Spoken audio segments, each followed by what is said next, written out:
కోరాడో రండి మనం ప్రార్థన చేద్దామని.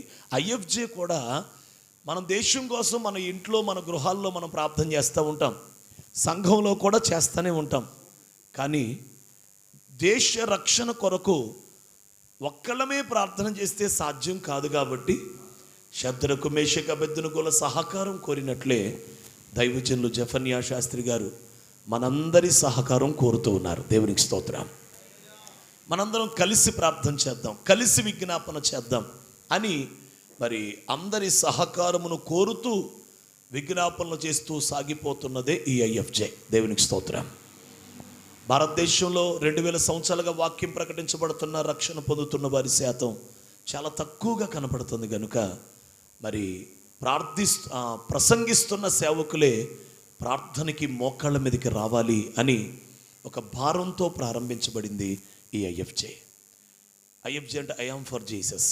నేను యేసు కొరకు, నేను నా దేశం కొరకు, నేను నా దేశ రక్షణ కొరకు అని ఒక నినాదంతో సాగిపోతుంది ఈ ఐఎఫ్జే. ఇందులో డినామినేషన్ లేదు, సిద్ధాంత రాద్ధాంత భేదాలు ఏమీ లేవు.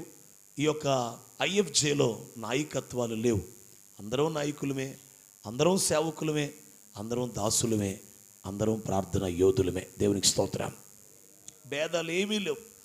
2014 సంవత్సరం నుంచి మేము కూర్చొని ఈ ప్రార్థన చేస్తూ ఉన్నాం. కనుక ఈ దినముల్లో మీకు ఇది బాగా అలవాటైంది కాబట్టి వెళ్ళి మరొక చోట ఈ ఉద్యమాన్ని ప్రారంభించమని సేవకులు మమ్మల్ని పంపించారు. కనుక మేము వచ్చి ఈరోజు మైక్ చేతిలో పట్టుకున్నాం. కానీ మేమేదో ప్రత్యేకమైన వాళ్ళం కాదని ప్రభు పేరట మీకు మనవి చేస్తూ, మీలో ఒకరమని ప్రభు పేరట మీకు మనవి చేస్తూ, రండి మనందరం కూడా కలిసి దేశ రక్షణ కొరకు విజ్ఞాపన చేద్దాం.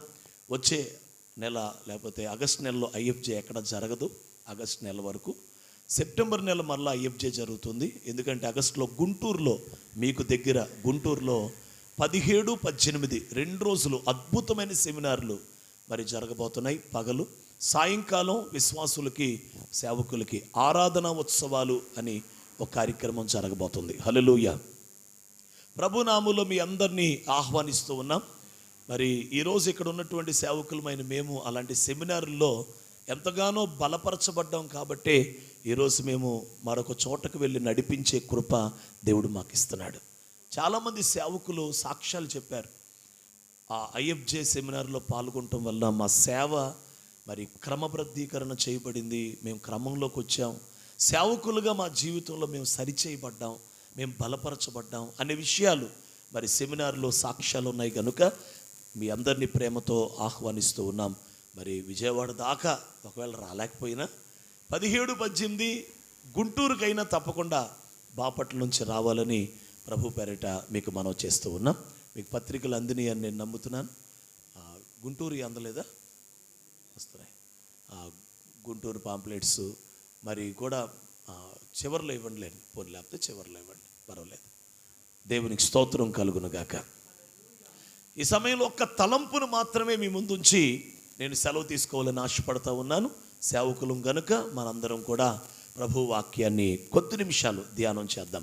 హగ్గయి గ్రంథం, పరిశుద్ధ గ్రంథంలో హగ్గయి గ్రంథం 2వ అధ్యాయము 9వ వచనం. హగ్గయి గ్రంథం 2వ అధ్యాయం 9వ వచనం. ఒక ఆలోచన మీ ముందుకు తీసుకొని వచ్చి, ఈ కడవరి మందిరము యొక్క మహిమ మునుపటి మందిరము యొక్క మహిమను మించునని సైన్యములకు అధిపతియగు యెహోవా సెలవిచ్చుచున్నాడు. చాలు. ప్రభు అయిన యేసుక్రీస్తు నామములో మరొకసారి మీ అందరికీ నా వందనాలు తెలియజేస్తూ, ప్రభువు మనందరితో ఈ లేఖనముల నుంచి మాట్లాడినట్లుగా ఓ చిన్న ప్రార్థన సహాయం ప్రభువుని కోరుకుందాం. పరిశుద్ధాత్మానికి స్తోత్రాలు నాయన. ప్రకటించువాడానికి స్తోత్రాలు, ఒప్పించువాడానికి స్తోత్రాలు, సమ్మతి గల మనసు కలుగు చేయు దేవుడా నీకు స్తోత్రాలు. ఈ మధ్యాహ్న కాలం కూడా నేనే తగ్గిపోవాలి, మీరు హెచ్చించబడాలి, నేను మరుగైపోవాలి, మీరు ప్రత్యక్షం అవ్వాలి. నీ వాక్యమే పైకెత్తబడునుగాక, నీ వాక్యమే ఘనపరచబడునుగాక, నీ వాక్యమే బయలుపరచబడునుగాక. మా అందరి హృదయములు తెరవండి నాయన. ప్రతి విధమైన నిద్రమత్తు, నిర్లక్ష్యం, అవిధేయత యేసుక్రీస్తు నామములో వేళ్లతో పెళ్లగిస్తున్నాము నాయన. ఈ ప్రాంగణములో యేసు రక్తాన్ని ప్రోక్షిస్తున్నామయ్యా. నీ సన్నిధిని ఆహ్వానిస్తున్నామయ్యా. నీ అభిషేకమును కుమ్మరించండి నాయన. ఎండిన ఎముకలు సహితం మహాసైన్యముగా మార్చబడగలిగిన ప్రవచన వాక్కును విడుదల చేయండి నాయన.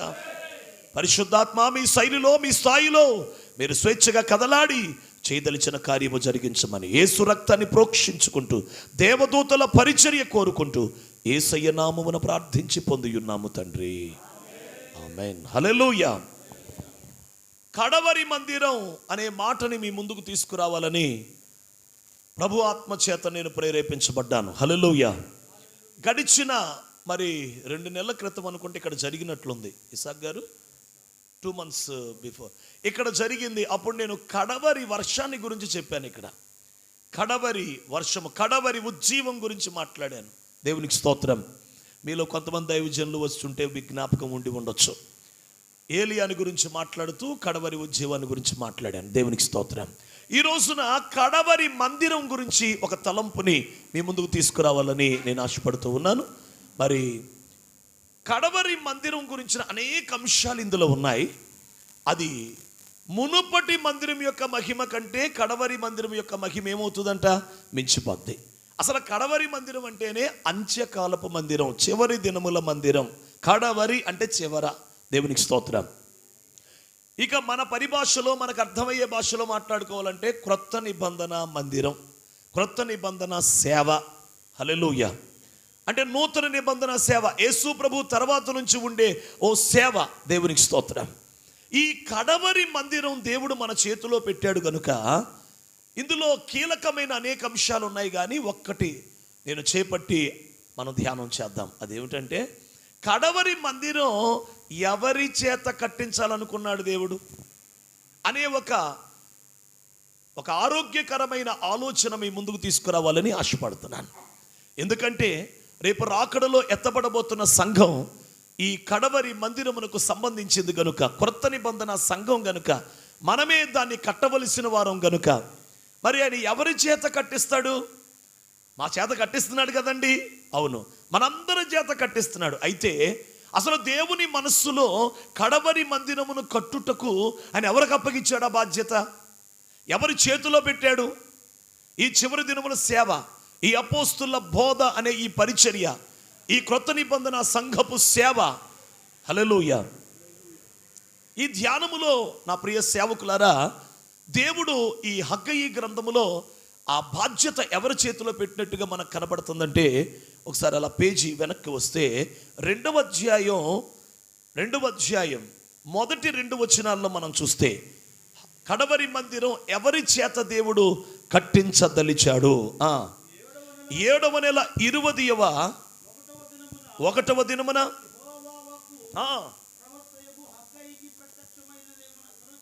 ప్రత్యక్షమై సెలవిచ్చినదేమనగా,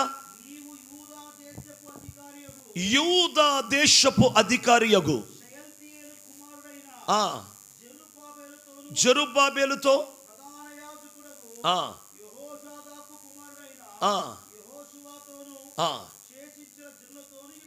చాలు. దేవునికి స్తోత్రం.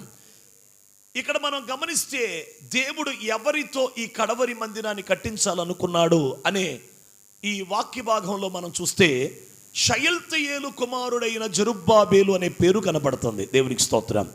ఇతను ఎవరు అంటే యూదా దేశపు అధికారి అంట. చెప్పండి ఒకసారి, యూదా దేశపు అధికారి. అతని చేతులే పైరాయి పెట్టిస్తున్నట్లుగా మనం వాక్యంలో చూస్తాం. జకరియా గ్రంథానికి ఒక్కసారి రండి. జకరియా గ్రంథం 4వ అధ్యాయం, జకరియా గ్రంథం 4వ అధ్యాయం 6-7 వచనాలు. అప్పుడు అతడు నాతో ఇట్లనెను, ప్రత్యక్షమగు యెహోవా వాక్కు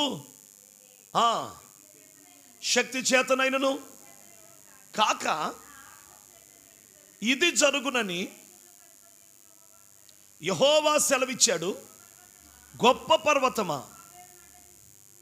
ఏమాత్రపు దానవు, నువ్వు చదును భూమి అవుతావు, కృప కలుగునుగాక. వేయగా అతడు పైరాయి తీసుకొని పెట్టించును. దేవునికి స్తోత్రం. అంటే అతని చేతులు, జెరుబ్బాబెలు చేతులు కడవరి మందిరమునకు పైరాయి పెట్టించాడంట దేవునికి స్తోత్రం. ఇక్కడ ఒకటే కీలకమైనటువంటి విషయం ఏమిటంటే, కడవరి మందిరం అనేటువంటి మహిమగల సేవని ఆ దినముల్లో దేవుడు ఎవరి చేత జరిగించాడు అంటే, యూదా దేశపు అధికారి అయిన జెరుబ్బాబెలు. దేవునికి స్తోత్రం. కాబట్టి యూదా గోత్రికుడు. ఇతర ఏ గోత్రం? యూదా దేశానికి అధికారి అంటే యూదా గోత్రం. అంటే యూదా గోత్రికులు చేత దేవుడు ఏం కట్టిస్తున్నాడు? కడవరి మందిరం. ఒకసారి అందరూ కూడా స్తోత్రం చెబుదాం. కొంచెం శ్రద్ధ వహించండి. ఒకసారి పాత నిబంధనకి మనం వెళ్ళొద్దు, కానీ మన మనసు తీసుకెళ్దాం. నా వైపు చూస్తే సరిపోద్ది. దేవునికి స్తోత్రం. ఎక్కువ రెఫరెన్స్లు చూడాలన్నా కొంచెం కష్టంగానే ఉంటుంది. హల్లెలూయా. నా వైపు చూసే ప్రయత్నం చేస్తే చాలు. పాత నిబంధన కాలములో మనం గమనిస్తే, నిర్గమాకాండములో మనం గమనిస్తాం, మోషేను దేవుడు కొండ మీదకి పంపించి మందిర నమూనా చూపించి ప్రత్యక్ష గుడారపు సేవని చూపించి కిందకి దిగి వచ్చిన తర్వాత మోషే కట్టేద్దాం అనే ప్రయత్నంలో ఉండగా దేవుడు ఏమన్నాడో తెలుసా? మోషే, నువ్వు కట్టకూడదు మందిరాన్ని. మరి ఎవరు కట్టాలి? యూదా గోత్రములో హూరు మనముడు ఊరు కుమారుడైన బెసలేలును నేను ఎన్నుకున్నాను అన్నాడు దేవుడు. చేతులెత్తి ఒకసారి స్తోత్రం చెబుదాం.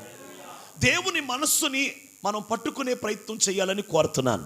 దేవుని హృదయముతో మనం ఏకమై సేవ చేయాలని నేను కోరుకుంటున్నాను. ఇప్పుడు ఆయన హృదయం ఏంటో మనం ఎరిగి ఉందాం. ఈ జెరుబ్బాబెలు యూదా గోత్రికుడు. కానీ మనం చూస్తే నిర్గమాకాండములో కూడా ప్రత్యక్ష గుడార నిర్మాణం ఎవరితో చేయించాడు? యూదా గోత్రికుడు. బెసలేలు ఎవరండి? యూదా గోత్రికుడు. హల్లెలూయా. ఇంకొంచెం ముందుకు వద్దామా? దావీదు కుమారుడు పేరేంటి? అతను ఏ గోత్రికుడు? అంటే ఎవరితో మందిరం కట్టించాడు? దేవునికి స్తోత్రం. ఈ తలంపు అర్థమైతే చాలా, అయిపోయింది కూటమిక. దేవునికి స్తోత్రం. ఇంకొంచెం ముందుకు వెళ్దాం. ఈ యూదా గోత్రికుడు జెరుబ్బాబెలు. అంటే మనకు ముగ్గురు కనపడుతున్నారు. బెసలేలు యూదా గోత్రికుడే ప్రత్యక్ష గుడార నిర్మాణం చేశాడు. సొలొమోను యూదా గోత్రికుడే దేవుని మహిమగల మందిరం కట్టాడు. అగ్ని తేజస్సు దిగి వచ్చిన మందిరం.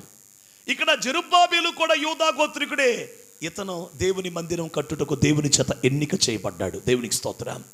ఎజ్రా లాంటి గొప్పవాళ్ళు ఉన్నా, ఏమండి, జకరియా ఉన్నా, హగ్గయి ఉన్నా, యెహోజాదా కుమారుడు యెహోషువ ఉన్నా, ఇంతమంది ఉన్నా జెరుబ్బాబెలే రాయి తీసి పెట్టాలంట. అతను చేయి కట్టాలంట మందిరాన్ని. దేవుడు ఎక్కడ రాజీ పడలేదు. ఇంకొంచెం ముందుకు వద్దామా? యేసు ప్రభు వారు ఎవరు? ఏ గోత్రం? ఇప్పుడు క్రొత్త నిబంధన సంఘ నిర్మాణకుడు ఎవరు? గట్టిగా స్తోత్రమో, ఏదో హల్లెలూయా, సంతోషమో, ఆనందమో, హల్లెలూయా. అందుకే మా అయ్యగారు ఆరాధన చేసేటప్పుడు యూదా గోత్రపు సింహం అని పాట రాగానే నేను సంతోషించేసాను. ఆ చరణంలో యూదా గోత్రపు అనగానే ఈ ప్రసంగానికి దీనికి లింక్ ఉంది. ఇక్కడ ఆత్మ నడిపింపు ఒకలాగే ఉంది, ఇక్కడ ఆత్మ నడిపింపు ఒకలాగే ఉందని సంతోషించా ఆ ఒక్క పదాన్ని. ఎందుకంటే ఒక ప్రసంగం చేసేటప్పుడు, ప్రభువా ఇది ఇక్కడ నీ చిత్తమేనా, ఇక్కడ ఇది నీ సంకల్పమేనా అని ఏదో ఒక సూచన గుర్తు పెట్టుకుంటూ ఉండాలి మనం. అలా నేను ఒకసారి దేవా నీ చిత్తమేనా అని ఆలోచిస్తూ ఉంటున్నప్పుడు అయ్యగారి పట్ల యూదా గోత్రం అని వచ్చింది. నేను చెప్పేది అదేగా ఇప్పుడు. అయితే ఇది దేవుని చిత్తమే. దేవునికి స్తోత్రం. హల్లెలూయా, హల్లెలూయా. అంటే జెరుబ్బాబెలు యూదా గోత్రికుడు. ఈ యూదా గోత్రికుని చేతే మందిరం కట్టించాడు. యేసు ప్రభు కూడా యూదా గోత్రికుడు. యూదా గోత్రంతోనే దేవుడు మందిరాన్ని కట్టించాడు. ఇక యేసు ప్రభు దగ్గర నుండి 12 గోత్రాలు లేవు. ఇక ఒకే గోత్రం యూదా గోత్రం. దేవునికి స్తోత్రం. ఇక అక్కడి నుంచి వచ్చే ప్రతి దైవజనుడు ఏ గోత్రానికి చెందినోడు? హల్లెలూయా. ఇక ఆ వంశమే రాజులైన యాజక వంశం. ఇక ఒకటైపోయింది వంశం. ఇక 10 వంశాలు లేవు, 12 వంశాలు లేవు, 12 గోత్రాలు లేవు. ఇక ఒకటే గోత్రం అయిపోయింది. హల్లెలూయా. అది యూదా గోత్రపు వంశంగా మారిపోయింది. మనమందరము ఆ వంశములకు సంబంధించిన వాళ్ళం. ఇప్పుడు క్రొత్త నిబంధన సేవంతా ఆ యూదా గోత్రికులకే దేవుడు అప్పగించేశాడు. దేవునికి స్తోత్రం. హల్లెలూయా. అందుకే పౌలు భక్తుడు బెన్యామీను గోత్రికుడు అయినప్పటికీ పౌలుని దేవుడు మహిమగల సంఘం కట్టడానికి వాడుకున్న కారణం, అతడు యూదా గోత్రపు రక్తంతో కడగబడ్డాడు. దేవునికి స్తోత్రం. ఆ యేసు రక్తంతో కడగబడ్డాడు. ఆ యేసయ్య ఆత్మతో నింపబడ్డాడు. ఆ యేసయ్య ఉపదేశమే పొందుకున్నాడు. అందుకే పౌలు కూడా యూదా గోత్రికుడు అంటంలో తప్పేమీ లేదు. దేవునికి స్తోత్రం. ఎందుకంటే అతడు బెన్యామీను గోత్రికుడిని 8వ దినమున సున్నతి పొందాను, నేను హెబ్రీయుల సంతానం అనేదంతా పెంటతో సమానంగా ఎంచుకున్నాడుగా. అంటే తన బెన్యామీను గోత్రాన్ని పెంట అన్నాడుగా. కాబట్టి ఇప్పుడు అతను ఏ గోత్రానికి చెందినోడు? యోధా గోత్రమే. దేవునికి స్తోత్రం, హల్లెలూయా. కాబట్టి పౌలు వంటి దైవజనుడు కూడా బెన్యామీను గోత్రికుడు అయినప్పటికీ దాన్ని నిరాకరించి తృణీకరించి యోధా గోత్రంలో చేరాడు గనుక, ఆ యేసయ్యను వెంబడించాడు గనుక అతడు కట్టిన సంఘం యోధా గోత్రికుడి చేతే ఏషియా మైనర్ మొత్తం కూడా సంఘాలు కట్టించాడు దేవుడు. ఇది నా ఉపోద్ఘాతం, జాగ్రత్తగా ఆలకించండి. జెరుబ్బాబేలు యోధా గోత్రికుడు, బెసలేలు యోధా గోత్రికుడు, సొలొమోను యోధా గోత్రికుడు, యేసయ్య యోధా గోత్రికుడు, పౌలు యోధా గోత్రంలో చేరాడు. కాబట్టి వీళ్ళందరి చేత మందిరాలు కట్టించాడు దేవుడు, సేవను కట్టించాడు దేవుడు, పరిచర్య జరిగించాడు దేవుడు. ఇప్పుడు మనం కూడా ఆ గోత్రపు లక్షణాలు, ఆ గోత్రపు అనుభవాలు మనలో ఉంటే మన చేత కూడా ఏం కట్టిస్తాడు? కడవరి మందిరం కట్టిస్తాడు. దేవునికి స్తోత్రం. మహిమ దిగి వచ్చే మందిరాన్ని కట్టిస్తాడు. హల్లెలూయా. ఆయన ఎదుట నిలబెట్టే సేవని మన చేత కట్టిస్తాడు. పరలోకమునకు చేర్చగలిగిన ఓ మహిమగల పరిచర్య మన ద్వారా కట్టబడుతుంది. కాబట్టి ఇప్పుడు మనమందరము యోధా గోత్రికుల లక్షణములతో, యోధా గోత్రంతో మనం కలిసిపోవాలి, యోధా గోత్రికులం అయిపోవాలి. దేవునికి స్తోత్రం, హల్లెలూయా. అయితే మరి యోధా గోత్రానికి ఉన్న ప్రత్యేకత, ఆ లక్షణం ఏమిటి? ఆ మాట చెప్పడానికి ఇదంతా లాక్కొచ్చాం. దేవునికి స్తోత్రం, హల్లెలూయా. దేవునికి మహిమ. ఏమిటండి అసలు యోధా గోత్రం యొక్క విషయం? మొదటి దినవృత్తాంతాలు తీయండి, 5వ అధ్యాయం. చాలా సింపుల్గా తక్కువ సమయంలో ముగిస్తాను. మొదటి దినవృత్తాంతములు 5వ అధ్యాయం. మొదటి దినవృత్తాంతాలు 5వ అధ్యాయం మొదటి నుంచి ఒక మాట అలా చదివి పెట్టండి, 2-3 వచనాలు. ఇశ్రాయేలునకు తొలిచూలి కుమారుడైన రూబేను వివరం చదువమా. ఇతడు జ్యేష్ఠుడై ఉండెను గాని తన తండ్రి యొక్క పరుపును అంటుపరిచినందున కుమారుడైన యోసేపు కుమారులలో ఇయ్యబడెను. అయితే అమ్మా వంశావళిలో చదువమ్మా. యూదా తన సహోదరుల కంటే, ఆ మాటని మీరు టిక్ చేసుకోవాలి. పెన్నుంటే ఒక టిక్ అలా చేయండి, అది మీకు చాలా ఉపయోగపడుతుంది. అది సంఘంలో ప్రసంగించడానికైనా, ఎక్కడ వర్తమానం చెప్పడానికైనా కొంచెం ఆ పెన్ను పక్కన వాళ్ళు దాన్ని తీసుకొని రౌండ్ చేయండి కొంచెం. దాన్ని మీకు దండం పెడతాను. దేవునికి స్తోత్రం, హల్లెలూయా. ₹1,00,000 మాట అండి అది. ఆ లేఖనం అది దినవృత్తాంతాల్లో ఉండటం వల్ల చాలామందికి దినవృత్తాంతాలు చదవటం ఇష్టం ఉండదు. బైబిల్లో సంఖ్యాకాండం ఒకటి, దినవృత్తాంతాలు ఒకటి ఇష్టం ఉండదు. అన్నీ వాళ్ళకి వీళ్ళు పుట్టారు, వీళ్ళకి వాళ్ళు పుట్టారు, ఇదే ఉంటుంది. కాబట్టి చదవబుద్ధి కాదు అసలు. మత్తయి సువార్త ఫస్ట్ పేజీ కూడా చదవబుద్ధి కాదు. దేవునికి స్తోత్రం. ఆ దెబ్బతో ఇక ప్రకటన గ్రంథం చదవటమే మానేశారు అసలు. హల్లెలూయా. వెళ్ళే కొంది అసలు మామూలుగా లేదు, ఎందుకు వచ్చిన గోలని. హల్లెలూయా. మోషే గారు టిక్లోనే ఉంది అది. దేవునికి స్తోత్రం, చాలా సంతోషం. ఇదిగో ఆ చదవండి అయ్య గారు. యోధా గోత్రములో అతడు ఏమై ఉన్నాడు? యూదా అతని సహోదరుల కంటే హెచ్చైన వాడాయను, అతని నుండి ప్రముఖుడు బయలుదేరును. ఆయనను దేవునికి స్తోత్రం కలుగునుగాక. ఒకసారి మీ తలపైకి ఎత్తితే ఒక చిన్న వివరం మీ ముందుకు తీసుకొని రావాలి. ఇక్కడ 3 పేర్లు మనకు కనబడుతున్నాయి: రూబేను, యోసేపు, యూదా. రూబేను పెద్ద కొడుకు, యోసేపు చిన్న కొడుకు, యూదా 3వ కుమారుడు. దేవునికి స్తోత్రం. అయితే జన్మ స్వాతంత్ర్యం యోసేపుకి వెళ్ళిపోయిందంట. రూబేను యొక్క జన్మ స్వాతంత్ర్యం తొలగిపోయిందంట. అతను జన్మ స్వాతంత్ర్యంలో లేకుండా పోయాడంట రూబేను. కానీ యోసేపు జన్మ స్వాతంత్ర్యాన్ని సంపాదించుకున్నాడంట. దీనికి నేను చాలా వివరంగా చెప్పను కానీ 2 మాటలు. రూబేన్ ఒక అపవిత్ర కార్యం చేశాడు, యోసేపు తన పవిత్రుడుగా కాపాడుకున్నాడు. దేవునికి స్తోత్రం. పవిత్రతను బట్టి జన్మ స్వాతంత్ర్యాన్ని దక్కించుకున్నాడు యోసేపు. అందుకే గోత్రాలలో తన 2 పిల్లలను కూడా దేవుడు చేర్చాడు. దేవునికి స్తోత్రం. యోసేపు ప్లేస్లో 2 వచ్చేసారు. ఎవరు? మనష్షే, ఎఫ్రాయిం. మరి మిగతా వాళ్ళు ఎవరిని తీసేశాడు దేవుడు? తీసేసింది లేవిని పక్కన పెట్టాడు.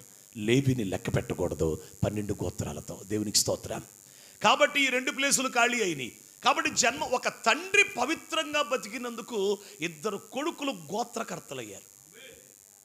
పాయింట్ ఉపయోగపడిద్దిగా. దేవునికి స్తోత్రం. ఇప్పుడు సంఘంలోనో ఎక్కడో చెప్పేటప్పుడు నువ్వు సరిగ్గా ఉంటే నీ పిల్లల్ని అధికారులు చేస్తాడని చెప్పొచ్చు కదా ఒక మాట. దేవునికి స్తోత్రం. హల్లెలూయా. ఉపయోగపడిద్దని నా ఉద్దేశం. ఇప్పుడు తండ్రి సరిగ్గా ఉన్నాడండి. యోసేపు పవిత్రతను కాపాడాడు, పవిత్రంగా బతికాడు. అది కూడా నాన్న దగ్గర ఉన్నప్పుడు కాదు, ఎక్కడో ఐగుప్తులో ఉన్నప్పుడు.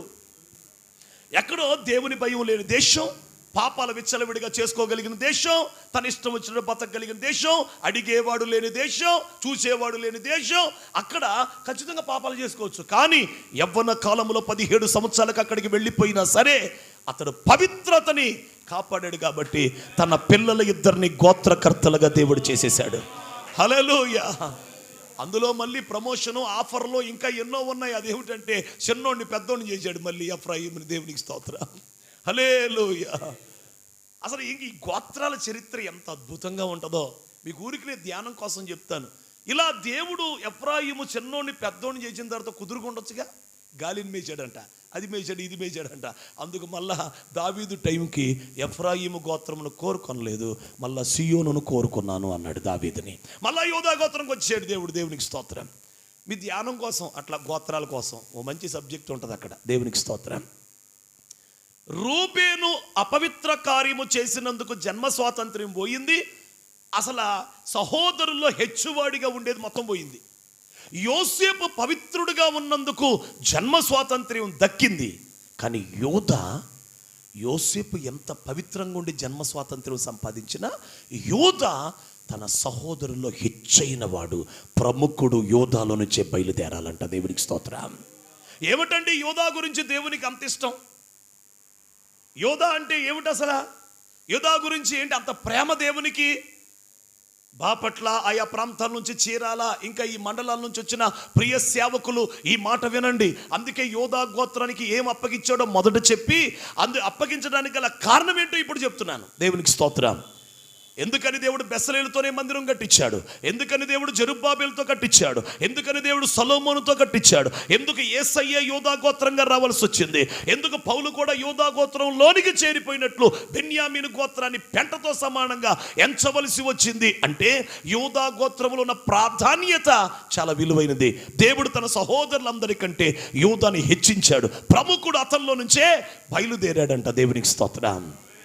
ఆది కాండానికి రండి. ఆది కాండం 43వ అధ్యాయం. దేవునికి స్తోత్రం కలుగునుగాక. వచనమయ్యా 8, 9 వచనాలు చదవాలని ప్రభు పేరట నేను కోరుకుంటున్నాను. యూదా తన తండ్రి అయిన ఇశ్రాయేలును చూచి, ఆ చిన్నవాణ్ణి నాతో కూడా పంపుము.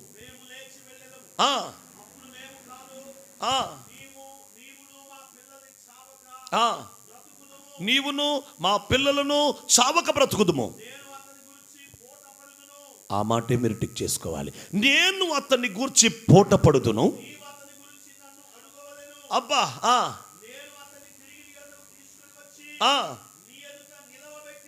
ఆహా,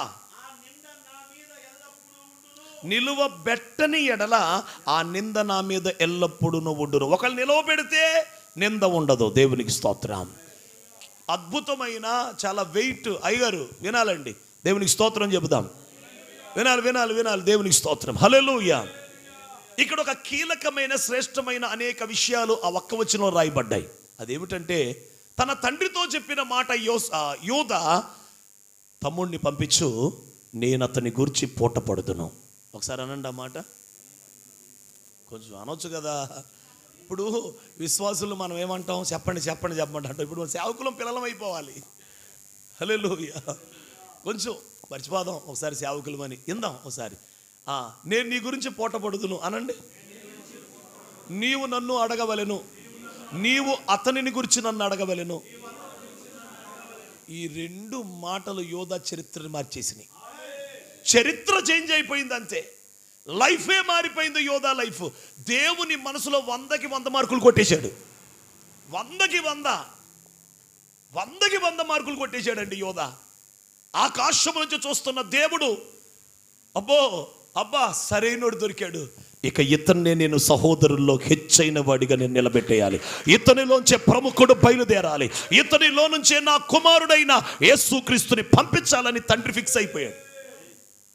కారణం ఏమిటంటే, నేను అతని గురించి పోట పడుతును, నీవు అతని గురించి నన్ను అడగవలెను. పోటబడుట అంటే ఏమిటండి? పోటపట్టం అంటే ఏమిటి? అడ్డుండడమేగా. మధ్యవర్తి కదా, సంరక్షకుడు కదా. అంటే ఒక జామీను, ఒక సంతకం పెడుతున్నాడు అంతే. ఒక ₹1,00,00,000 ఆశకి సంతకం పెట్టినట్టు ఆ బెన్యామీను అనే పేరు రాసి వైట్ పేపర్ మీద కింద సంతకం పెడుతున్నాడు.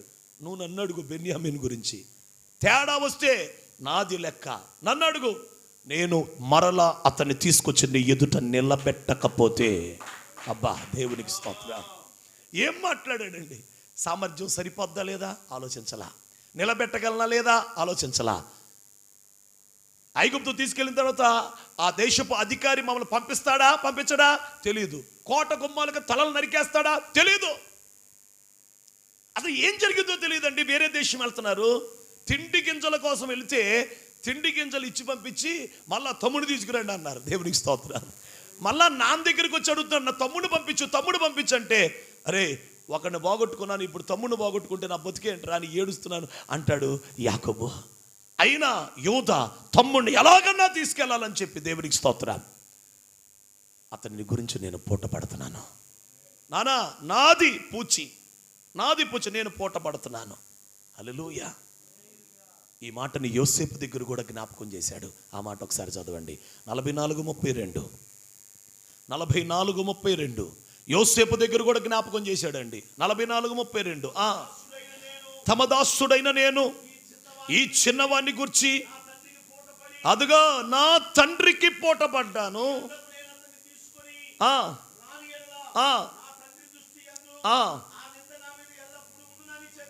చాలు, దేవునికి స్తోత్రం కలుగునుగాక. నేను నా తండ్రికి పోటపడ్డాను. ఈ రోజున బాపట్లలో తండ్రి ఏ ఆశ ఏ ఉద్దేశాలైన కలిగి ఉన్నాడో ఆ కార్యములన్నీ జరగటానికి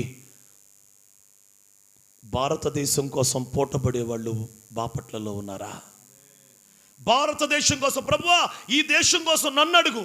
ఇప్పుడు బెన్యామీను కోసం ఎవరిని అడగమంటున్నాడు? యోధాను అడగమంటున్నాడు, యాకోబుని. ఇప్పుడు మన తండ్రిని మనం చెప్దాం, పరమ తండ్రి ఈ రెడ్డిపాలెం గురించి, రెడ్డిపాలెమే కదండి ఇది, ఈ రెడ్డిపాలెం గురించి నన్ను అడుగు, ఈ రెడ్డిపాలెం గురించి నాతో మాట్లాడు, ఈ రెడ్డిపాలెం గురించి నేను పూట పడుతున్నాను, కర్లపాలెం గురించి నన్ను అడుగు, వెద్దుల్లపల్లి గురించి నన్ను అడుగు, బాపట్ల గురించి నన్ను అడుగు అని చెప్పగలిగిన ఒక యోధ ఉంటే, ఆ యోధ చేతులెత్తునే కడవరి మందిరాన్ని దేవుడు కట్టించాలని ఆశ. యోధా గోత్రికుడే మందిరం కట్టాలి, యోధా గోత్రికుడే సేవ చేయాలండి. ఇంకో మాట చెప్పనా, నా మీద కోపం పెట్టుకోకపోయినా, మళ్ళీ పిలవపోయినా, దేవుడికి స్తోత్రం, రమ్మన్నా వద్దైనా ఒక కఠినమైన మాట ఏదో చెప్పేస్తున్నా, యోధా గోత్రికుడు అయితేనే సేవ చేయాలండి, లేకపోతే టైం వేస్ట్ ఎందుకు? క్షమించండి నన్ను. రాత్రి 11 గంటలకి కోడి మాసం, 12 గంటలకు కోడి మాసం తినొస్తే ఇప్పుడు నిద్ర రాకుండా ఏమవుతుందండి సేవకులకి? ఒక్క పూట 11 గంటలకు కోడి మాసం తినకుండా నేను తిన్నని మానేస్తే ఎంత బాగుంటుంది? దేవునికి స్తోత్రం. కొన్ని కఠినంగా మాట్లాడాల్సి వస్తుంది, మరి ఏం చేయం, రాకడ వస్తుంది, మనం నిలబెట్టొద్దా ఆయన ఎదుట సంఘాన్ని? మరి విలువైన మాటలు చెప్తుంటే కొంతమంది నిద్రపోతూ ఉన్నారు. నన్ను క్షమించండి, గట్టిగా అడుగుతున్నా అనుకోబాకండి. దేవునికి స్తోత్రం. మీలో ఒకడినే, నేను కూడా మీలో ఒకడినే, నన్ను మన్నించండి. యోధా గోత్రికులైతే సేవ చేయాలండి, లేకపోతే మానేసుకోవటం మంచిది. అంటే ఎవరి కోసమైనా పోటబడి నాది పూచి నన్ను లెక్కడగండి అని ఎవరి బాధ్యత అయినా మనము కలిగిన వారమైతే, అది ఒక గ్రామమా, ఒక మండలమా, ఒక రాష్ట్రమా, ఒక దేశమా, లేక ప్రపంచమా, దేని కొరకైనా తండ్రి దగ్గర మనం పోటబడినట్లు కనబడితే యోధా గోత్రం. ఇప్పుడు యోధా గోత్రం అంటే వంశావళి DNA కాదు. యోధా గోత్రం DNA LDNA ఒకటేనండి కాదు. యేసుప్రభు పేరు చెప్పాడండి కాదు. హల్లెలూయా. యేసుప్రభు యోధా గోత్రికుడు అంటానికి అసలు రుజువేంటో తెలుసా? ఆయన యోధా గోత్రికుడు అంటానికి దావీదు వంశంలో పుట్టాడు, యోసేపు వంశంలో పుట్టాడు, కరెక్టే. కానీ అసలు రుజువేంటో తెలుసా? మొదటి యోహాను పత్రిక ఒకసారి తీయండి. మొదటి యోహాను పత్రిక 2వ అధ్యాయం మొదటి వచనం ఒకసారి చదవండి. మొదటి యోహాను పత్రిక 2వ అధ్యాయం మొదటి వచనం నుంచి ఒకసారి కొంచెం ఓపిగ్గా. నా చిన్న పిల్లలారా, మీరు పాపము చేయకుండుటకై ఈ సంగతులు మీకు రాస్తున్నాను. ఏమిటేమిటి? నీతిమంతుడైన ఉత్తరవాది తండ్రి యొద్ద మనకున్నాడు. ఒకసారి అనండి ఆ మాట. ఇంగ్లీష్ బైబిల్లో ఏముందంటే అడ్వకేట్ అని ఉంటుంది, అనగా వాదించేవాడు. అడ్వకేట్ అండి ఇంగ్లీష్ బైబిల్లో. అంటే యేసు ప్రభు యోధా గోత్రికుడు ఎందుకు అయ్యాడు? ప్రపంచములో ఉన్న ప్రజలందరి కొరకు ఈయన పూటపడి తండ్రి దగ్గర కూర్చొని, నాది బాధ్యత, నాది ఉండయా కొంచెం, అయ్యా చంపబాకు, హింసించబాకు, లేకపోతే వారిని ఉగ్రత చూపించబాకు అనే ఉత్తరవాది ఉన్నాడు. ఉత్తరవాదే యోధా గోత్రికుడు. నన్ను అడుగు లెక్క, నన్ను అడుగు. ఇదిగో భారతదేశం అంతా మొత్తం పాపం అయిపోయింది, ఏంటి కుమారుడా పంపించేనా అగ్ని అంటే, వద్దు ప్రభువా, వద్దు తండ్రి, నేను ఉన్నానయ్యా. అక్కడ కొంతమంది నీతిమంతులు ఉన్నారు, నాకు ప్రార్థన చేస్తున్నారు, కొంచెం ఆగయ్యా, కొంచెం టైం తీసుకుందామయ్యా. హల్లెలూయా. అబ్రహాముకి గోత్రం లేదు, కానీ అసలు అబ్రహాం గోత్రం కూడా యూదా గోత్రమే.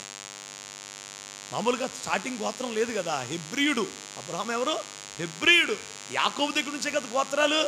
కాబట్టి అబ్రహాం కూడా ఏ గోత్రం అంటే యోధా గోత్రం అనాలి. ఎందుకు? సొదొమ పట్టణం కోసం, వాటి కోసం ఏం పడిపోయాడు దేవుని సన్నిధిలో? పూటపడి. యోధా గోత్రికులేనండి దేవుని పని చేసింది. పూటబడుట, అడ్డుపడుట. అయ్యా 10 మంది నీతిమంతులుంటే రక్షిస్తావా? 10 మంది నీతిమంతులుంటే రక్షిస్తావా? ఏంటి అడ్డుపడిపోయి మాట్లాడుతున్నాడు? అసలు ఈలాగు అడ్డుపడి నన్నడుగు పూచి, నన్నడుగు అనే ఒక ప్రార్థన, ఒక విజ్ఞాపన, ఒక అడ్డుపడే అనుభవం మన దగ్గర లేకుండా మన చేతులు ఎలా కడవరి మందిరాన్ని కడతాయి? ఏవి నమ్మి మన చేతులకి ఆ మందిరం కట్టమని దేవుడు అప్పగించాలి? మోషే సకల విద్యాశాస్త్రంలో ప్రవీణుడు కాదా? అప్పగించలా దేవుడు. దావీదు మంచోడు కాదండి, అప్పగించలే దేవుడు. ఎంతమంది సమూయేలు అంటూ లేరా? లేవీ గోత్రికుల్లో కోరాహు లేడా? లేకపోతే ఆసాపు లేడా? కోరహ అంటే చెడిపోయాడు అనుకోండి, ఆసాపు లేడా? ఎంతమంది లేవీ గోత్రికులు శ్రేష్టమైన వాళ్ళు ఉన్నారు. ఆ దినముల్లో జెరుబ్బాబెలు కాలంలో యెహోజాదా కుమారుడైన యెహోషువ కూడా లేవీయుడే కదా, హగ్గయి ప్రవక్తే కదా, జకరియా ప్రవక్తే కదా. ఇంతమంది ప్రవక్తలు, ఇంతమంది యాజకులు ఉన్నప్పటికీ ఎందుకు దేవుడు యూదా గోత్రికుడినే జెరుబ్బాబెలే రాయి తీసి పెట్టాలంట? అంటే పూటపడే ఆ యూదా గోత్రపు లక్షణం ఎవరిలో ఉంటుందో, నన్ను అడుగయ్యా, ఈ చీరాల కోసం నన్ను లెక్కడుగు, రేపు రాకల్లో వీళ్ళు ఎత్తబడకపోతే నన్ను అడుగు అని. ఒకవేళ అంతటి సామర్థ్యం మనకు ఉందా లేదా తర్వాత సంగతి. అసలు డైలాగ్ వదిలితే మురిసిపోతాడు ఆయన. మాట వదిలితే మురిసిపోతాడు ఆయన. ఏమండి, యోధా అన్నీ తెలిసి మాట్లాడా? సామర్థ్యం ఉండి మాట్లాడా? యోసేపు ముందు వణికిపోవట్లేదు అక్కడ. అతను యోసేపు అని ఇతనికి తెలీదు, కానీ యోసేపుకు తెలుసు ఇతడు యోధా అని, మా అన్నయ్య అని. కానీ ఎవరికి తెలీదు? యోసేపుకు క్షమించండి, యోధాకు తెలీదు. అమ్మో, అతడు దేశపు అధికారి అండి. మొత్తం ఎవడు చెయ్యి పైకి ఎత్తాలన్నా, కాలు ఎత్తాలన్నా మొత్తం అధికారం ఎవరికి ఇవ్వబడింది? కాబట్టి ఇప్పుడు అసలు అక్కడ ఏం జరిగిద్దో సీన్ తెలియదు. కానీ ఇక్కడ ఏమనేసాడు తెలుసా యాకోబు దగ్గర? అతన్ని గురించి నన్ను అడుగుమో, నేను అతని గురించి పోటపడుదును, నేను అతన్ని ఎదురుకి తీసుకొచ్చి నిలబెట్టకపోతే నిందవేయి. ఏంటి మాటలు అసలు? నచ్చాడండి యోధా. ఈ రోజున వర్తమానం కడవరి మందిరము కట్టాలంటే, అత్యధిక మహిమ దిగి వచ్చి ఎత్తబడే ఒక సంఘాన్ని కట్టాలంటే యోధా గోత్రికుల చేతులకే అప్పగించాడు సేవ. ఆ యోధా గోత్రికులే సేవ చేయాలి. ఏమిటండి యోధా గోత్రపు లక్షణం? రక్తమా? బ్లడ్ రిలేషనా? కాదు. ఎదుటి వ్యక్తి కోసం పోటపడటం, ఒక మండలం కోసం పోటపడటం, ఒక జిల్లా కోసం పోటపడటం, దేశం కోసం పోటపడటం. అదే ఈ ఐఎఫ్జే విజ్ఞాపనోద్యమం. చప్పట్లు కొడుతూ దేవుడి మహిమ చెల్లిద్దాం. హల్లెలూయా. దేశము కొరకు పోటపడటమే ఐఎఫ్జే విజ్ఞాపనోద్యమం. మా హృదయాలు చలిస్తాయి ఈ మాట మాట్లాడేటప్పుడు. దేశము కొరకు పూటపడటమే ఐఎఫ్జే విజ్ఞాపన ఉద్యమం. ఒక్క పూట అన్నం మానేసేదైనా దానికోసమే, డబ్బులు ఖర్చు పెట్టేదైనా దానికోసమే. పూటపడటమే, అయ్యా నేనున్నాను నా దేశం కోసం. I am for Jesus, I am for India, I am for their salvation. వారి రక్షణ కోసం నేనున్నా, నన్ను చూడు, నేను ఉత్తరవాది, నన్ను చూడు, నన్ను అడుగు. ఏంటయ్యా బీహార్లో తేడా వచ్చిందా? ఏడుస్తానయ్యా, అయ్యా క్షమించాయి. గుజరాత్లో తేడాగా ఉందా? అయ్యా నన్ను అడిగాయి. మధ్యప్రదేశ్లో కొంచెం తేడాగా ఉందా? అయ్యా నేనున్నాను అయ్యా మధ్యప్రదేశ్ కోసం. అయ్యా ఏమిటండి పిచ్చి పట్టే సేవకుడు రాష్ట్రాల పేర్లు పెట్టి ప్రార్థన చేయండి అంటుంటే రాష్ట్రాల పేర్లు మనకు వచ్చండి. నన్ను క్షమించండి. ముందు అసలు రాష్ట్రాల పేర్లు వచ్చండి మనకి. జమ్మూ కాశ్మీర్ దగ్గర నుంచి అండమాన్ దాకా మొత్తం కేంద్రపాలిత ప్రాంతాల పేర్లని చెప్పండి చూద్దాం. అప్పుడు కదండి ప్రతి రాష్ట్రం కోసం మన మనసు అక్కడికి వెళ్ళిపోద్ది, మన ఆత్మ అక్కడికి వెళ్ళిపోద్ది. మనం మోకాళ్ళ మీద ప్రార్థన గదిలో ఉంటాం, కానీ జమ్మూ కాశ్మీర్కి వెళ్ళగలుగుతాం కదా, లడఖ్కి వెళ్ళగలుగుతాం కదా, ఢిల్లీ హర్యానాకి వెళ్ళగలుగుతాం కదా, మేఘాలయ, మణిపూర్, నాగాలాండ్, సిక్కిం, మిజోరం, త్రిపుర, అస్సాం, వెస్ట్ బెంగాల్, ఒడిశా, చండీగఢ్, మధ్యప్రదేశ్, ఉత్తరప్రదేశ్, మహారాష్ట్ర, కర్ణాటక, కేరళ, తమిళనాడు, ఆంధ్ర, తెలంగాణ, కేరళ, అండమాన్, పెరు, గోవా, పంజాబ్, రాజస్థాన్, ఉత్తరాంచల్, ఉత్తరాఖండ్, జార్ఖండ్, ఛత్తీస్గఢ్లకి మన ఆత్మ వెళ్ళొద్దా, మన మనసు వెళ్ళొద్దా? నేనేదో గొప్ప కోసం చెప్పట్లేదండి. కొన్ని సంవత్సరాలుగా నలిగిపోయినాయి నలిగిపోతున్నాయి నాలుక మీద. నాకు సంఘం లేదా? నాకు సేవకులు లేరా? మాకు పరిచర్యలు లేవా? దైవజనులకు సంఘాలు, జఫన్యా గారికి సంఘాలు లేవా? సేవకులు లేరా? ఒక సభకి వెళితే 1,00,000 మంది రారా? ఏమిటండి అడుక్కోవటం? ఇస్సాక్ గారు అడగటం, లేకపోతే ఇంకో మోషే గారు మేము అడగటం. రండి అయ్యా ప్రార్థన చేయండి, అయ్యా కుర్చీలో కూర్చోకుండా మోకరిస్తే రండి అయ్యా, కిందకు మోకరించండి అయ్యా మోకరిద్దామయ్యా, రండి అయ్యా అని. ఎందుకో ఈ బాధ, ఈ భారం? అసలు మాకేం పట్టింది? ఏం పట్ల? ఆ యోధా గోత్రపు లక్షణం తగిలింది అంతే. కొంచెం ఆ యోధా గోత్రపు లక్షణం లోపలికి వచ్చి భరించలేకపోతున్నాం అంతే. అందుకే అడుక్కొని తిరుగుతున్నాం. అయ్యా రండి ప్రార్థన చేద్దాం. డబ్బులు అడుక్కోట్లా, మీ సహకారం అడుగుతున్నాం, ప్రార్థన సహకారం అడుక్కుంటున్నాం. రండి అంటే కొంతమంది అంగీకరిస్తున్నారు, కొంతమంది అంగీకరించట్లా. అంగీకరిస్తున్న వాళ్ళు వస్తున్నారు. దేవునికి స్తోత్రం, హల్లెలూయా. ప్రభువు నామములో నేను ప్రకటిస్తున్నటువంటి మాట, యూదా గోత్రికులు వారు పోట పడుతున్న వాళ్ళంట, అడ్డుపడిపోతున్నాడంట. అందుకే అతడే సహోదరుల్లో హెచ్చైన వాడు. అంటే పరిశుద్ధత కంటే కూడా, ఒక పవిత్రత కంటే కూడా పోటబడుటే దేవుడు స్థలములో పెట్టినట్లు మనకు కనపడట్లేదా ఇక్కడ? ఏమండి, యూదా దగ్గర ఏమన్నా అంత పెద్ద పరిశుద్ధత ఉందా? లేదు. కానీ పోటబడిన ఆ స్వభావాన్ని చూసి అతడే. లేకపోతే యోధ ఏమన్నా దేవుడికి లంచం ఇచ్చాడా? అందుకే ద్వితీయోపదేశ కాండంలో ఆయన లంచం పుచ్చుకోడని రాశాడు. ఆయన లంచము పుచ్చుకోనడని రాశాడు దేవుడు. ఆయన లంచం పుచ్చుకునేవాడు కాదు. ఒక్క లక్షణమేనండి, మనము మన దేశము కొరకు నన్ను అడుగయ్యా, భారతదేశం కోసం నన్ను అడుగయ్యా, ఈ దేశం కోసం నేను పోటపడుతున్నానయ్యా అనే లక్షణం మనలో ఉంటే మన చేతులకి మందిరాన్ని అప్పగిస్తాడు దేవుడు. నేను నమ్ముతున్నాను, కనీసం ఇప్పటి నుంచైనా ఈ పోటపడే ఆ తీర్మానం, ఆ సమర్పణ యథార్థంగా ప్రభు దగ్గర మనం మాట ఇవ్వగలిగితే మన సేవ చరిత్ర మార్చబడిపోద్ది, మన సేవ దిశాదశ మారిపోద్ది. సజీవ సాక్షులం మేము, దానికి సజీవ సాక్షులం. మా సేవ 2014 సంవత్సరం వరకు ఒకలాగుండేది. నా సేవ 2014లో మొదలయ్యింది. ఫిబ్రవరి 14వ తేదీన 7గురితో మా ఇంట్లో ప్రారంభమైందండి ఐఎఫ్జే. స్వయంగా విజయవాడ పెజోనపేట ఆర్ఎస్ఎం చర్చి రోడ్లో ఉన్న షాలోం ప్రార్థన మందిరం పక్కన ఉన్న నేను కొంటున్నాను ఒక ఇంట్లో, అద్దింట్లో, అక్కడ 7గురితో మొదలయ్యింది ఈ ఐఎఫ్జే. ఈ రోజున ఇలాగ 40 చోట్ల జరుగుతుంది. 3,000 మంది సుమారుగా ప్రతి నెల ప్రార్థన చేస్తున్నారు. అంటే 3,000 మంది ప్రతి నెల దేశం కోసం ప్రార్థన చేయడం ఎంత అద్భుతం. ఆశ్చర్యం ఏమిటంటే 1వ తారీఖు నుంచి 30వ తారీఖు లోపు ఎక్కడో చోట ఏదో ఒక రోజు జరుగుతూనే ఉంది ఐఎఫ్జే. అంటే దాదాపుగా నెల మొత్తం ఏం జరుగుతుంది? దేశం కోసం ప్రార్థన. అంటే నెల మొత్తం ఎక్కడో చోట మన దేశంలో, మన రాష్ట్రాల్లో జరుగుతూ ఉంటే ఆకాశము నుంచి ఆలకిస్తున్న దేవుడు ఎందుకు కనికరపడడండి? ఎందుకు జాలి చూపించడండి? మన దేశమును ఎందుకు దర్శించడు దేవుడు?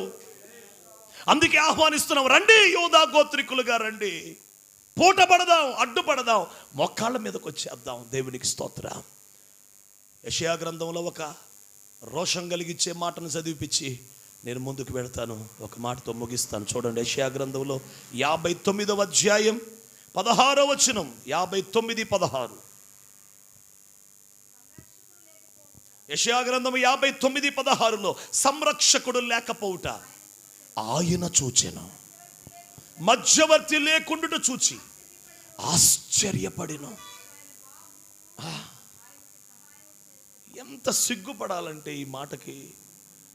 ఆనాటి ప్రజల పరిస్థితి ఏమో కానీ ఈనాటి సేవకులుగా మనము ఈ వచనం దగ్గర ఆగిపోయి కన్నీళ్లు విడిచి వేదన పడాలి. అదేమిటంటే, సంరక్షకుడు లేకపోవుట ఆయన చూచెను, మధ్యవర్తి లేకుండుట చూచి యెహోవా ఆశ్చర్యపడెను.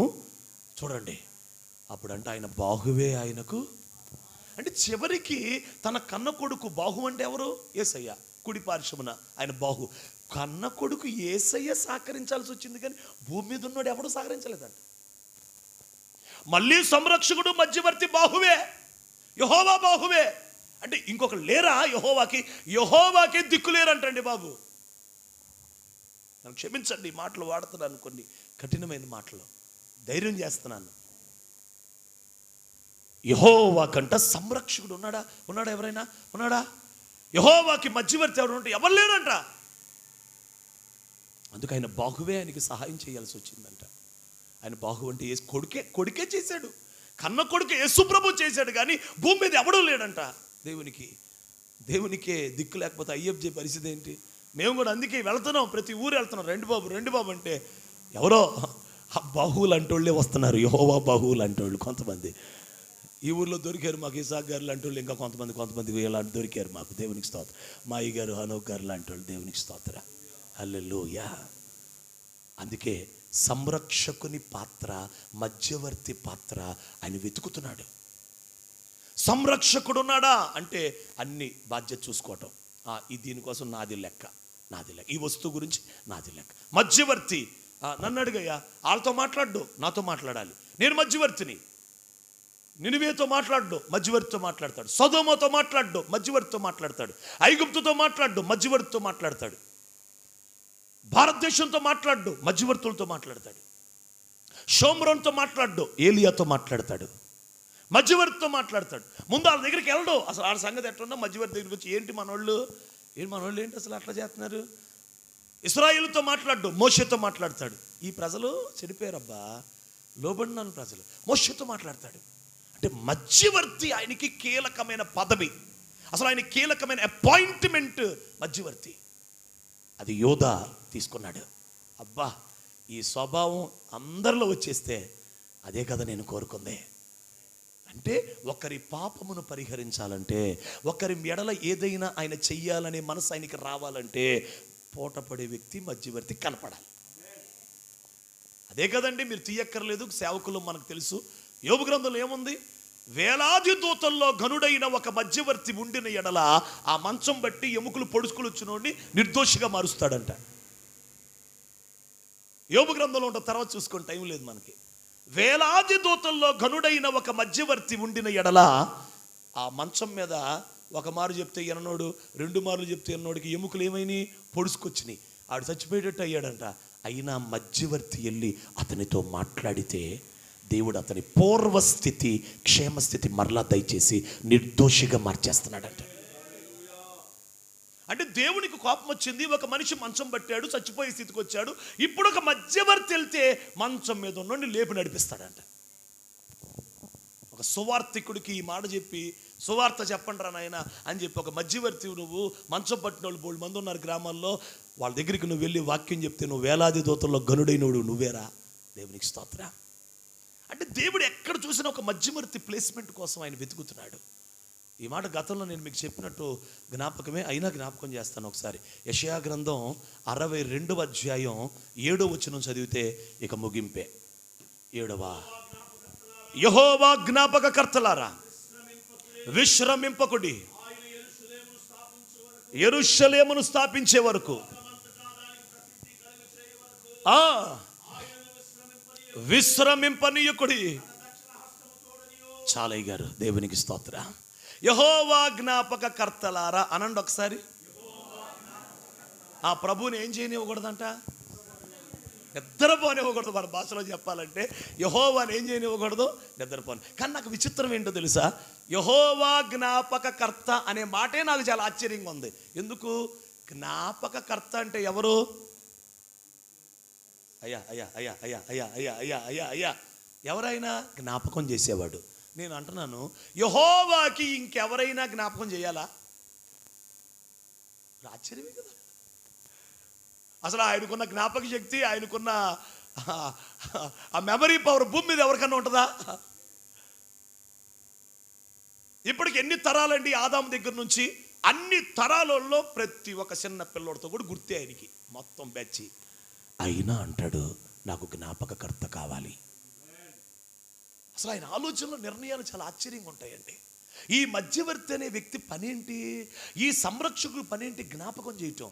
అయ్యా అయ్యా అయ్యా అయ్యా అయ్యా కొంచెం భారతదేశాన్ని చూడయ్యా, అయ్యా గుజరాత్ అయ్యా, మహారాష్ట్ర అయ్యా, అయ్యా చండీగఢ్ అయ్యా, అయ్యా వెస్ట్ బెంగాల్ అయ్యా, ప్లీజ్ అయ్యా అయ్యా అయ్యా అయ్యా అని నిద్రపోనివ్వకూడదంట. మనం నిద్రపోకూడదంట. నేను ఒక మాట అడుగుతా, ఇలా పొద్దాక అయ్యా అయ్యా అయ్యా అయ్యా అంటే మన డోర్నేస్ గారా, మీ పేరేంటండి? డోర్నేస్ గారు అయ్యా అయ్యా అయ్యా అయ్యా అయ్యా అయ్యా అయ్యా అయ్యా అయ్యా అయ్యా అయ్యా అంటే ఏమవుతుంది అయ్యగారికి? చిరాకు. నా వైపు చూడండి, ఒక్క మాట గుండెల్లోకి తీసుకుందాం.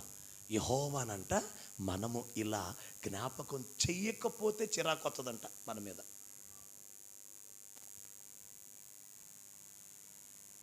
చాలు కదా ఒక్క మాట. యెహోవా మనం ఎవరినన్నా పద్దాగల జ్ఞాపకం చేస్తే వాళ్ళకి చిరాకు రావాలి. కానీ యెహోవా కంట మనమున్న ప్రాంతము, మనమున్న దేశము, మనమున్న ప్రజల కోసం జ్ఞాపకకర్తగా జ్ఞాపకం చేయకపోతే మనమే చిరాకు వస్తుంది. అనవసరంగా పిలుచుకున్నట్టున్నాను, తింటం పడుకోవటమే, అనవసరంగా ఇచ్చినట్టున్నాను సేవ, ఈ ఎందుకులే అని చెప్పి లేని వాని దగ్గర నుంచి తీసి కలిగిన వానికి ఇచ్చేస్తాడు సేవని. నువ్వు చేయలేవు, లేక నిద్రపో, ఇంకోళ్ళు పంపిస్తున్నాను లేని ఏరియాకి, కొంచెం వాడు చేస్తాడులే బాగా, నువ్వు చేయలేకపోతున్నా, కలిగినోడికి ఇచ్చేస్తాడంట. లేనివాడి దగ్గర నుంచి తీసివేసి, లేనివాడి దగ్గర నుంచి తీయటం అంటే లేనివాడు అంటాడు, తీస్తానంటాడు. ఏంటంటే ఆయన మాటలంతా చాలా చమత్కారంగా విడ్డూరంగా ఉంటాయి. లేనివాడంటే అర్థం ఏంటి? ఏమి లేనివాడు అని అర్థం. కానీ లేనివాడి దగ్గర నుంచి తీసి అంటే ఏదో ఉంది లేనోడి దగ్గర కూడా, కానీ దేవుని దృష్టిలో అది ఉన్నా లేనట్టే. దేవునికి స్తోత్రం. అసలు ఆయన ఆలోచనలు, ఆయన లేఖనాలు, ఆయన మనస్సు ఎంత అద్భుతం అండి. అంటే ఏమిటి? నీకు ఇచ్చినది 2 చేసావా, అప్పుడే కలిగినోడు. ఇచ్చింది ఇచ్చినట్టుంటే లేనోడే. ఇచ్చింది ఇచ్చినట్టుంటే లేనోడు, ఇచ్చినది 2 అంతలు చేస్తే కలిగినోడు. ఇప్పుడు లేనోడి దగ్గర నుంచి తీసి కలిగినోడికి ఇచ్చేస్తున్నాడంట. మనం జ్ఞాపకము చెయ్యకపోతేనే ఆయనకి చిరాకు వస్తుంది. పూటపడేవారు, మధ్యవర్తులు, సంరక్షకులు, జ్ఞాపకకర్తలే యూదా గోత్రికులు. దేవునికి స్తోత్రం. వారే యూదా గోత్రికులు. అలాంటి యూదా గోత్రికులుగా మనం నిలబడదాం. అప్పుడే సహోదరులలో హెచ్చైన వారిగా మార్చబడగలుగుతాం. ప్రముఖులుగా మనమే ముందు నడుస్తాం. మన ద్వారా కడవరి మందిరం కట్టబడుతుంది. దేవుడి మాటలు మన హృదయంలో దీవించుగాక.